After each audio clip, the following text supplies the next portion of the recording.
থেকে বসত করো তুমি আমার বুকে।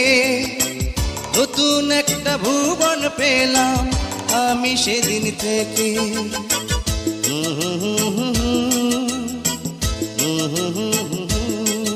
একবার যদি জানতাম আমি অন্তর কোথায় থাকে, সারা জীবন দেখতাম আমি তোমার অন্তরটাকে।